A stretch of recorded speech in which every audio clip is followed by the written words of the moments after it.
You know something is good. If you learn something in first grade and you're still saying it in your 40s, you know you had a good teacher, because that thing left an impression on you. My first grade teacher used to say, you know, anger is only one letter short of danger.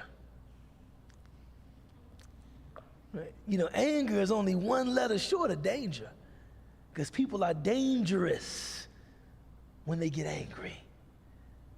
Right? This man was angry. He felt taken for granted. All of us at times have felt taken for granted, have felt underappreciated. But what he did, he gave vent to his rage and burned down his family's home. He couldn't even get the insurance because they deemed it self-inflicted arson. His family was driven to poverty because he burned down his own house because he was angry. Class over, man. No, but I'm serious. He burned down his own house because he was angry. He says, one who fears God does not give vent to his rage. That it is a great act of taqwa to restrain your tongue and restrain your hand even when you're angry. That even though I'm angry, there are certain things that I'm not allowed to say. Even though I'm in pain, there are certain things I'm not allowed to do, but I am in pain. I am very angry, but I just can't behave that way. He said, he or she also refrains from doing whatever the ego desires. Subhanallah. The Prophet sallallahu alaihi wasallam, he said, "Al-ithmu ma haka fi sadrika wa karihta an yattali'a an-nasu alayh." He said,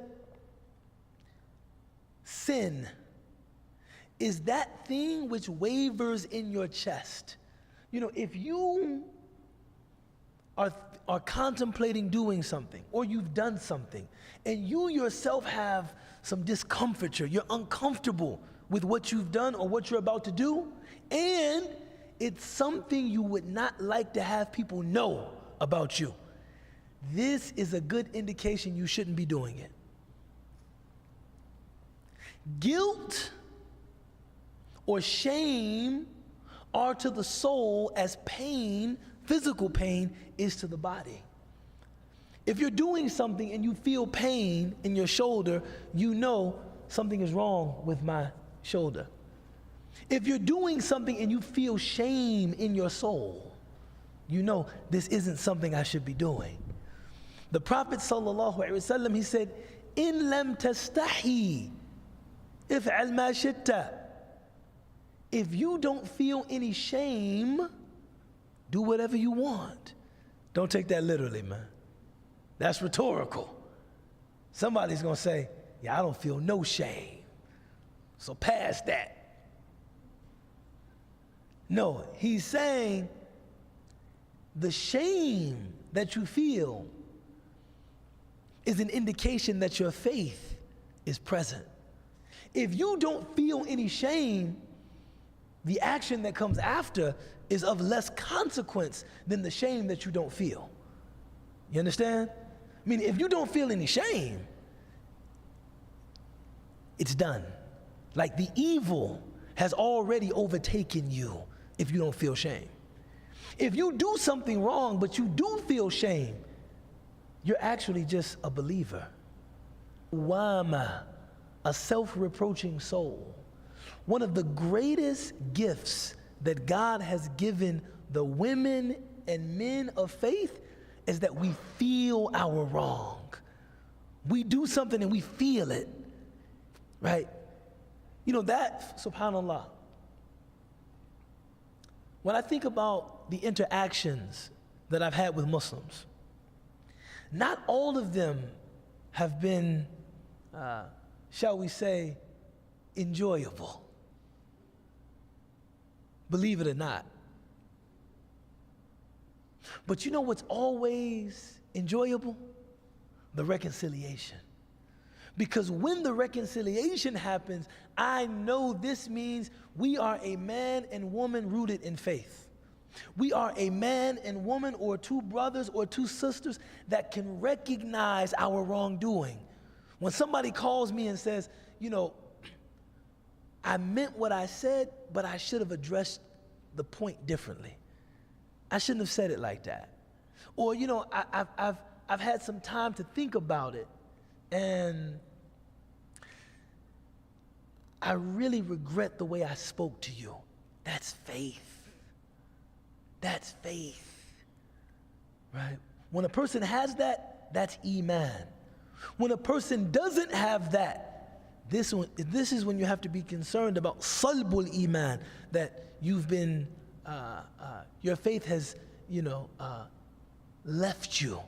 When you don't feel any more shame, you don't feel any more guilt, you don't second guess, you're not self-reproaching. You don't have that guilty conscience that says, maybe I could have done that differently, right? Embrace that. There are some social psychological trends that are becoming more popular that are telling people, lose that, right? Lose that. If you feel guilt, if you feel shame, lose that. This is something that is a hindrance to you. No. This is something that will enhance your soul. That, I don't like the way I behaved, and I feel a need to repair harm. That's a blessed thing. He said, you refrain from doing whatever your ego desires. You know, last week, I was talking about fasting. And I was saying that fasting is a kind of intentional self-denial. And when you engage in fasting, you are simply telling yourself no. No. Right? There's a visceral urge to satisfy certain appetites. And you're saying to them, no. Not right now. And when you do that, the soul is strengthened. No, not right now, no. And sometimes I think, what about a person that has no regiment of self-denial? That's not a part of their life. That everything they want, they procure. They go out, they get it. What is it like to deal with somebody like that? That everything I want, I get. Whenever I want it and however I want it. What would it be like to be a friend to a person like that, that can't understand that some things I want, I can't have? And how much easier would it be to have a spouse or a friend or a neighbor or a colleague or a sibling that understood sometimes I want things, but I can't always have what I want, right? That's the nature of life. That's the beginning of compromise. You want this, I want this. Or you want something, I want something, and what we want is mutually exclusive. A willingness to say, no, you have what you want, and I'll sacrifice what I want.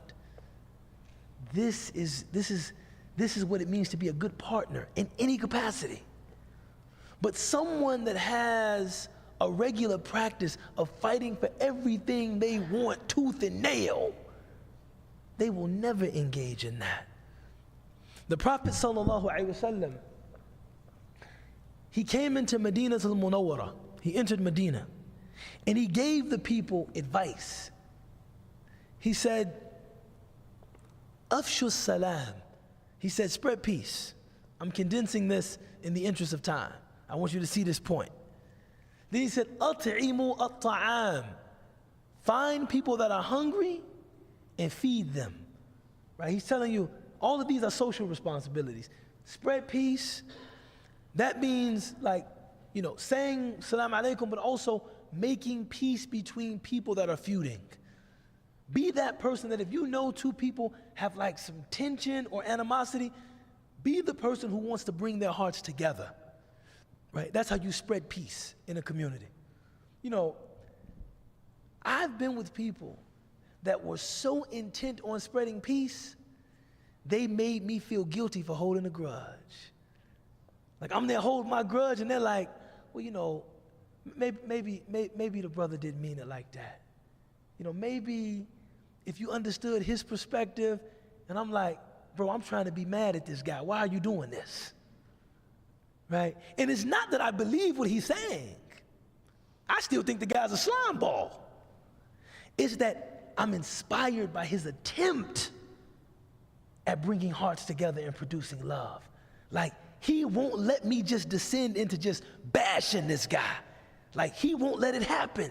He keeps making excuses and saying, well, wait a minute, hold on, man. He's, maybe you misunderstood him. No, I think when he said I was a jerk, I think that was pretty clear. Well, he's been under a lot of pressure. He just lost his job. Sometimes, man, there's external things that impact how we deal with, people. It's not just about us and the person. I'm like, bro, why are you doing this, man? Right? But I'm inspired because you're trying to make peace between me and this person. Then the Prophet ﷺ, he said, "At'imu at-ta'am." He said, feed people.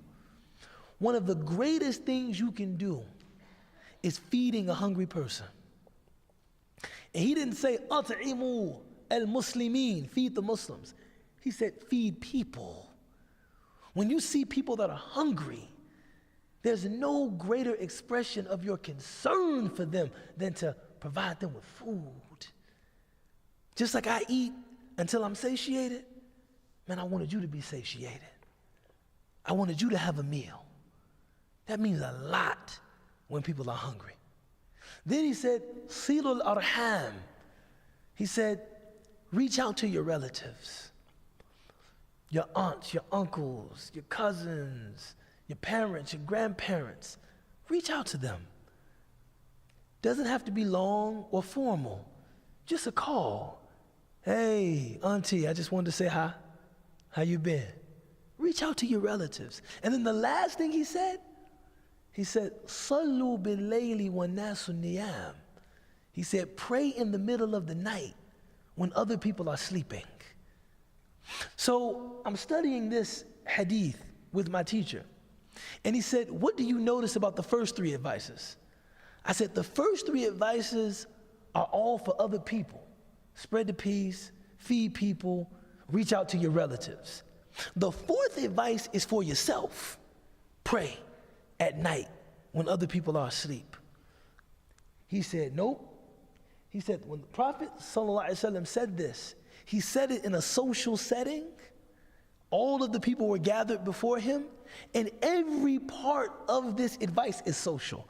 Every part of this advice has social relevance. And I said, spreading peace, I see the social relevance. Feeding people, I see the social relevance.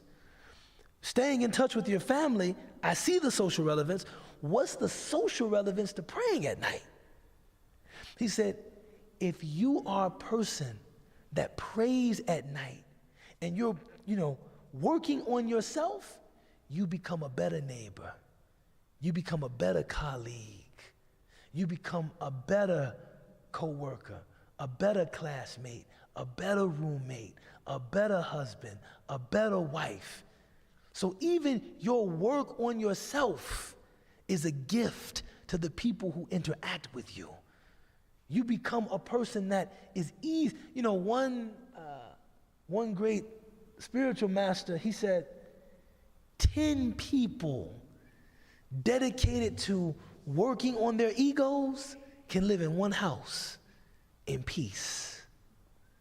He said, but for 2 tyrants, the world is not enough for them.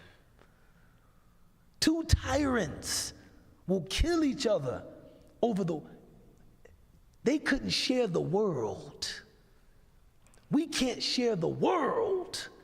And he said, 10 people dedicated to curbing some of their undisciplined desires, man, they can live in one house together.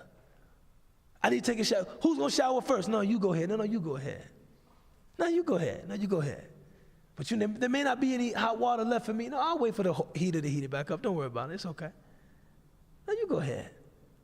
I've seen people like that where Muslims standing at the door for 5 minutes to walk. No, you go first. No, you go first. You go first. Man, somebody go through the door. You know, subhanAllah. You know, the truest thing one of the truest things, well, it's not really a true thing, but I remember, I can't believe I'm about to quote Pusha T in a dars. Pusha T, raps with the Clips, was comparing, I guess, his team to the team of a lesser rival. And he said, we fight for the bill. You, expletive, are still pitching in. Meaning, when the bill comes to the table, man, we fight for the bill. No, let me pay. No, let me pay. Let me pay. Man, you on your team, the bill comes and y'all divide the money. Hey, man, you had the lobster, right? You had the mashed potatoes. Okay, so it's 17 from you, 20 for you. The fact that he still saw that that's a lesser. Now there's nothing wrong with going Dutch. There's nothing wrong. Nobody should feel compelled to pick up the tab every time people go out. There's nothing wrong with that. But it does say something about a group of people when they're competing with each other to display generosity. You know, I love this story. I have a good friend. He was studying history at Cornell. And he is a self-identified Marxist. He's Muslim, but in his political philosophy, he's a Marxist. Died in the war, I'm a Marxist. You know, he even put it online and he made a ziyarah to Karl Marx's grave. I said, Momo, you tripping, baby. You tripping, baby. What are we doing here? Right? But this really touched me. He said that he went to a cafe with some of his colleagues, all of whom identified as neo-Marxists.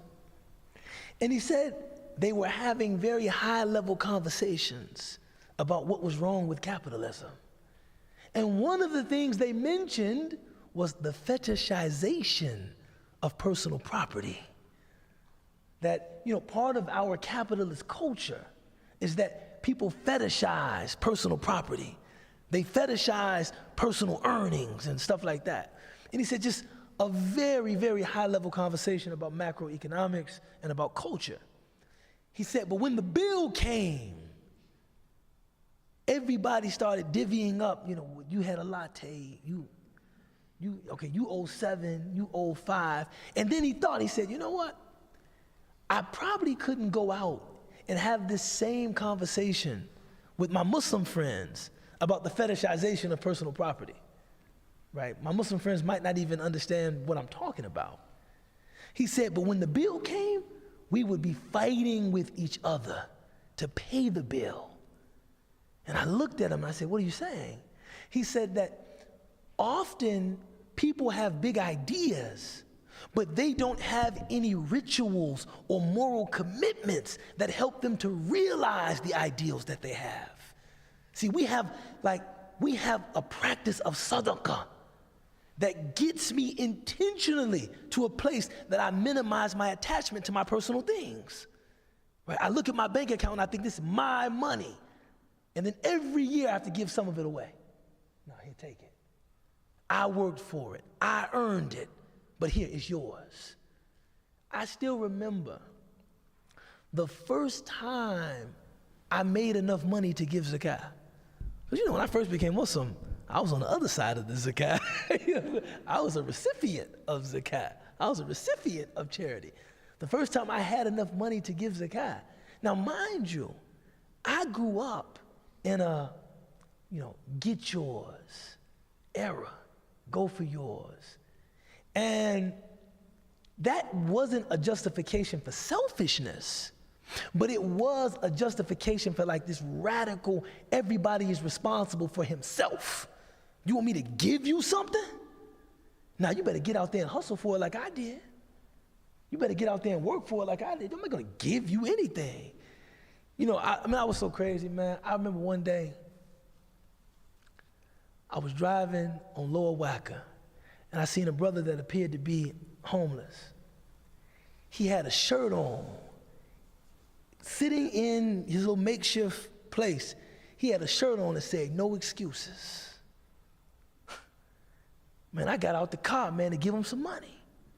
Hey, man, I like that shirt. That's crazy. I mean, hey, man, I like that.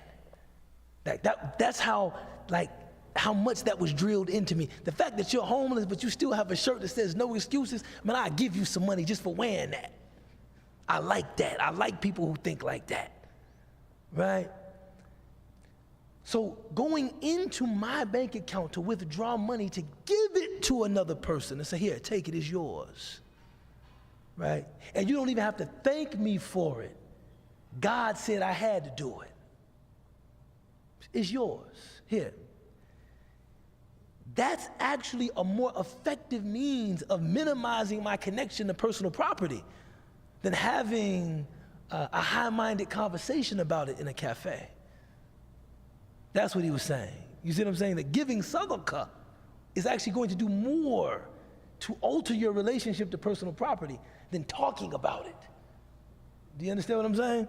So these are practices that we do to curb our desires. These are things that we do intentionally to discipline our souls. Everybody that fasts in Ramadan knows that, man, we're not eating, we're not drinking, and if we're married, we're not even enjoying our spouses sexually during the daylight hours. In spite of the fact that all of these are good things, all of these are good. Eating, good. Drinking, good. Sex, good. Islam is a sex-positive religion. The Prophet ﷺ, he said to his companions, "Fi bid'i ahadikum sadaqa," in your intimacy with your wife, or by extension with your husband, Allah gives you a good deed for that. That when a husband and wife are together, Allah gives them good deeds for that. And the Sahaba looked and said, "We knew Islam was good, but Islam is that good?"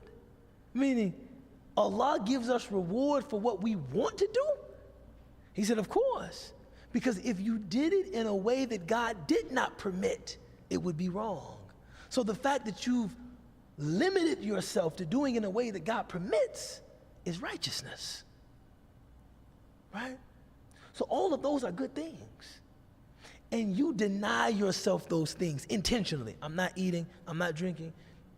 My spouse and I, we can't be together during this time because God said that this time is not appropriate for that. What then for things that are actually bad, like talking about people behind their backs, like theft, like gossip, like slander? These are things that are not good at any time.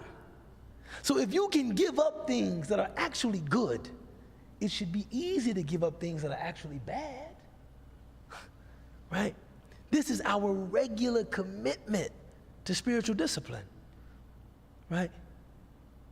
We live in a place that a lot of people don't have that. And I say this to encourage you to be gentle with people, man. Sometimes when I see somebody at a stoplight and maybe something happened on the road and they're screaming, giving people the finger, I look and I say, a spiritual baby. Now that's what I see, a spiritual child, a spiritual baby. We should be different. I should have regular practices I'm committed to. I train my soul. I can't behave like that, bro. I actually can't yell out the window and stick my middle finger out the window. And, like, I can't, I have something that I work on myself in a way. Maybe you don't. That's why you can do that. You said maybe you don't have that regimen.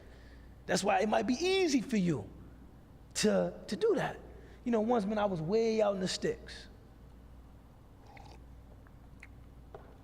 and I was daydreaming, sitting at a traffic light, probably not the best place to daydream.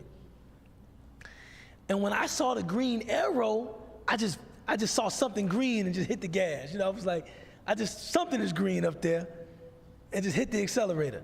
But it was the green arrow, so both sides were turning. So the person like stopped and blew the horn at me, and it was a white American guy, and I swear I had never seen a human being change colors that fast.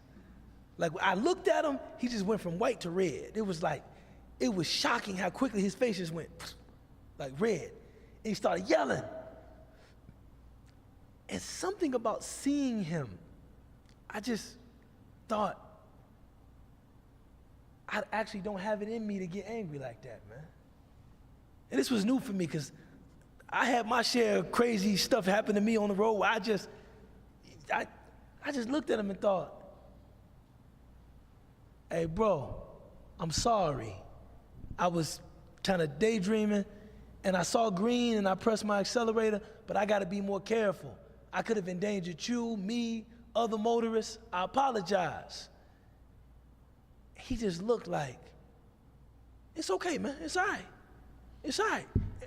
And we both just drove off. Right? You should have something that prevents you. Where it's like, wait, man, I don't have to do that.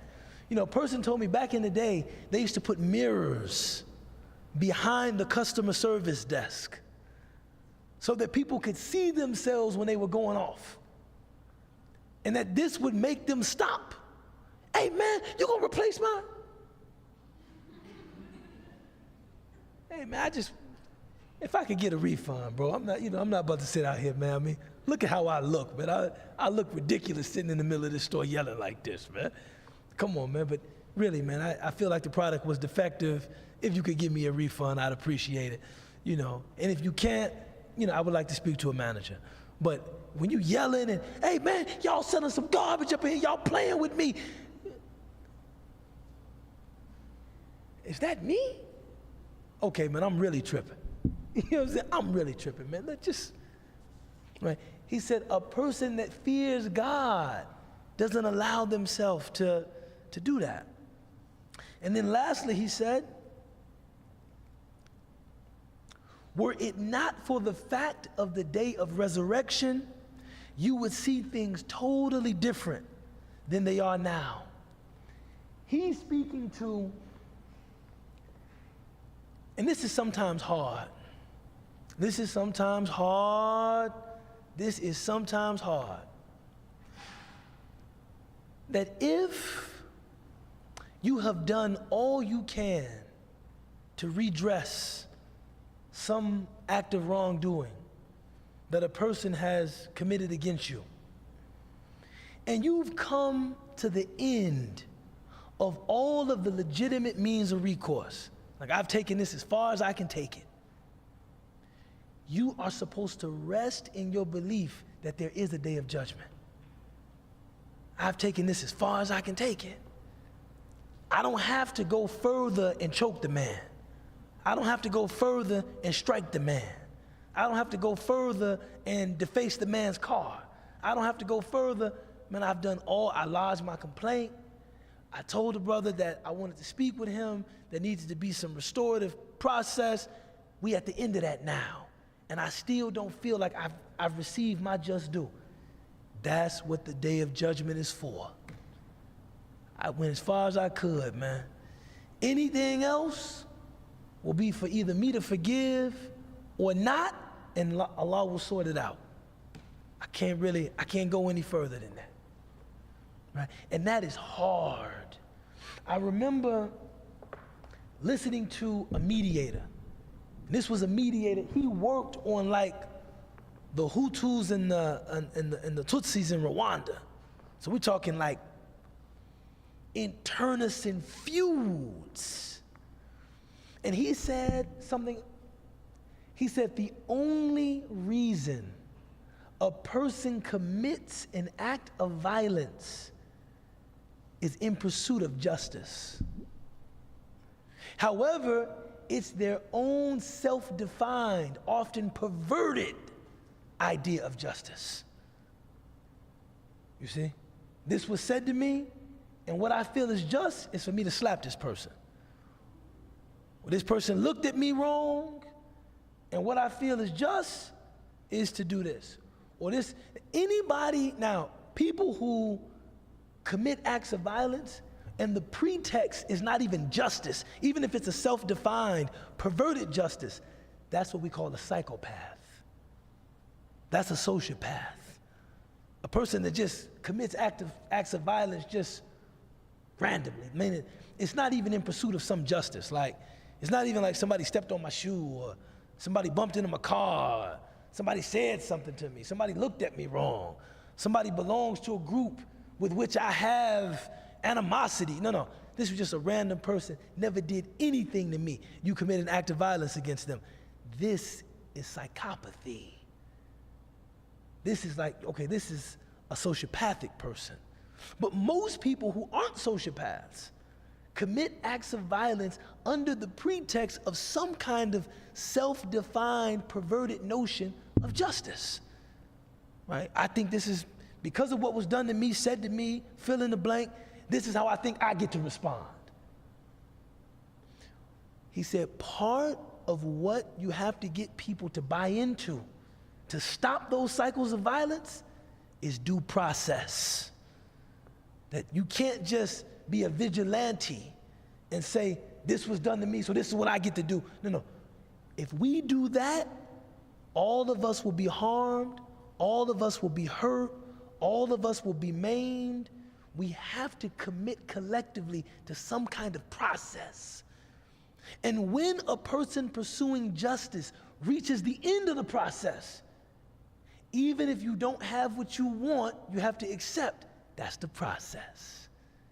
I didn't get the result that I wanted, but that's the process. And this is what distinguishes civilization from chaos. Civilization is when it comes to redressing our wrongs, we collectively buy into a process. This is the process. If something happens to somebody, this is how we deal with it. Once we reach the end of that process, we accept the results. You know, I used to work out at the University of Chicago. SubhanAllah. There was a beautiful Senegalese brother named Bokar. We kind of looked alike. And he used to give me his ID, and I used to say, yeah, I'm Bokar. Astaghfirullah. And you know, I think people of other nationalities, they would look at the ID and they would be ashamed to say this ain't you. They would just look at it and say, go ahead. But once somebody African American was working there, they looked and said, hey, that ain't you. But I ain't tripping, man, go ahead. You know what I'm saying? Man, that ain't you, man. You know what I'm saying? But I used to work out at UFC, and there was a Cook County Circuit judge that used to work out in the same gym. And you know, I like conversing with people from different walks of life. So I said, hey man, what's something you can tell me about being a judge? And he said, you know, my tone in the courtroom and in my chamber was a little more jovial than some of the other judges on the bench. And he said, I would tell people at the beginning of the trial, at the end of this, somebody ain't gonna like me. Right? At the end of this, somebody's not gonna like my judgment. Somebody's gonna feel like they didn't get what they thought they should. But we're all committed to this process. And that is what distinguishes us from a people of a lack of civility, is that we're all committed to this process. And when you get to the end of the process, whatever you felt like you were supposed to receive that you didn't, you got to take that up with the man upstairs. His words, not mine. Yeah, we're at the end of the process. I'm sorry. Right? Now,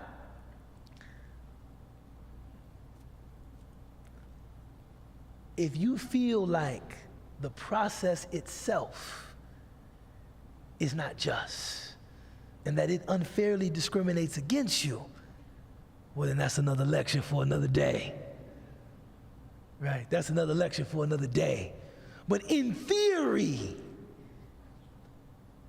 accepting the end of the legitimate means of seeking redress and then leaving the rest to God is what a believer does. Right? I went as far as I could. And if I still can't find who stole something from me, it doesn't mean I get to indict the entire group. I asked, hey man, has anybody seen my this, that, and the third? Everybody said no when they walked out. I can't say everybody at Tet Leaf that night is a thief. That's not just. I don't get to do that. I went as far as I could to find my phone. And, you know, I didn't find it. That's all I can say. I can't say on the basis of a suspicion, but I had a hunch that Hannah took it. She has my phone. That's not legitimate. I can't impugn that sister's character like that. I asked, had anybody seen it? They said no. My phone was taken, and that's all. I got to live with that. If there is any redress, I'll get it on Yom Qiyamah. That's it. So we'll stop there, inshallah. We'll open the floor for questions, comments.